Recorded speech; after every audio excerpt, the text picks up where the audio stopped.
চোরের সাহস এখন এমন পর্যায়ে পৌঁছেছে যে আর বাড়ি ঘর বা দোকান নয়, এবার শ্মশানেও রেহাই পেল না।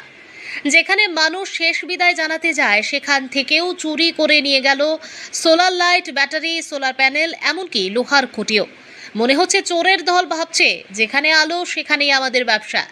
ঘটনাটি বিশ্রামগঞ্জ নগর পঞ্চায়েতে বরজলা শ্মশান ঘাটে।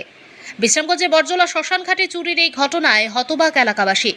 চোরের দল রাতের অন্ধকারে শ্মশান থেকে খুলে নিয়ে যায় solar light, battery, solar panel এবং লোহার খুঁটি পর্যন্ত। স্থানীয়দের অভিযোগ, এবার কি চোরেদের ভয়েও শ্মশানে পাহারা বসাতে হবে?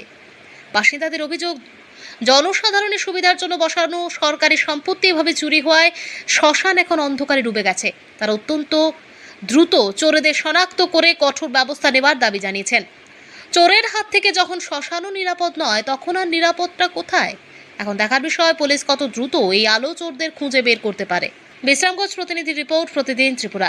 আমরা সোলার লাইটটা সরকার থেকে আমরা দিছে, আমরা না শ্মশানও বয়াইছি। এই সোলার লাইট থেকে সোলার লাইটও লিয়ে গেছে, ব্যাটারিও লিয়ে গেছে, সম্পূর্ণ লিয়ে গেছে। তুললে আমরা শ্মশানটা একবারে নির্জুম হয়েছে। কোনো রাত্রে যে কোনো আলো বাতাস লাগবে, আর আলোর কোনো চেষ্টা নাই। প্রশাসন থেকে আমরা দাবি, আমরা যেহেতু এটা আবার সোলার লাইট দিয়ে আমরা এটা ঠিক করে দেয়। চুরে মানে শ্মশানঘাটও মানে রেহাই দেয় না নাকি? না, চুর শ্মশানঘাটও রেহাই দেয় না। চুর শ্মশানঘাট থেকে সব লিয়ে যায়।